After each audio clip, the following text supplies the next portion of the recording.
আসসালামু আলাইকুম বন্ধুরা, রাজশাহী ব্লগ 21 চ্যানেলে আপনাদেরকে স্বাগতম। আপনারা সামনে দেখতে পাচ্ছেন বাইজার। তো ভিডিওটি আজকে অন্যরকম হতে যাচ্ছে।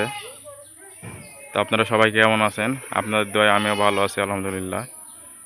আমাদের বাঙালির প্রধানত কাজ হলো মানুষকে বাঁশ দেওয়া, একে অপরকে বাঁশ দেওয়া। তো এই বিষয় নিয়ে একটু মজা করলাম, আপনারা কিছু মনে করবেন না। তো বাঁশ ছাড়ে বাঁশের আপনারা কখনো কি ফুল দেখেছেন? এই যে বন্ধুরা, ভিডিওটি যেটা দেখতে পাচ্ছেন আপনারা, এটি হলো সেই বাঁশফুল। শুনেছি এই বাঁশফুল নাকি বাঁশে ধরে থাকে অনেক বছর পরে, প্রায় 100-150 বছর বা 200 বছর বাইশারের যখন বয়স হয় তখন নাকি এমন ফুল ধরে থাকে। তো বন্ধুরা, বাঁশের ফুলটা আমি হাতে নিলাম ছিঁড়ে। তো আপনারা দেখতেই পাচ্ছেন এটি ধানের শীষের মতো, মনে হচ্ছে ভেতরে চাউল থাকবে।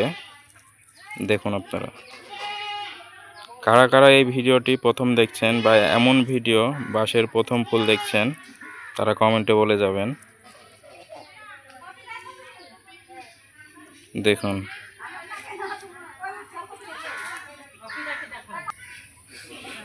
দেখুন বাঁশফুল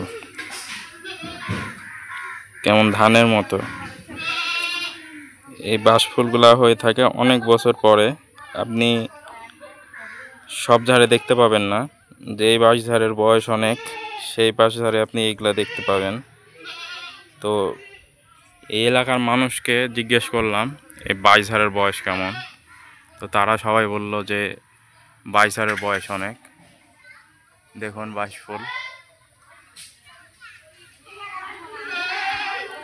একজন বলল 200 বছরের ওপর, এর জন্য নাকি বাঁশফুল ধরেছে। তো কে এরকম ভিডিও প্রথম দেখছেন? আপনারা কে কে এই ভিডিও প্রথম দেখছেন কমেন্টে বলে যাবেন। আর হ্যাঁ, এই বাঁশগুলো হলো আমাদের এদিকে বলে তল্লা বাঁশ। এর গিরিগুলো অনেক লম্বা হয়। এগুলো দিয়ে যারা জেলে তারা বিভিন্ন ধরনের মাছ ধরার জিনিসপত্র তৈরি করে, এবং এগুলা দিয়ে আসবাবপত্র বা বিভিন্ন জিনিসপত্র এগুলো তৈরি হয়ে থাকে। তো বন্ধুরা, আপনারা সবাই ভালো থাকবেন। ভিডিওটি এই পর্যন্তই। তো সবাই সবার নিজের খেয়াল রাখবেন, ভালোভাবে থাকবেন। আসসালামু আলাইকুম।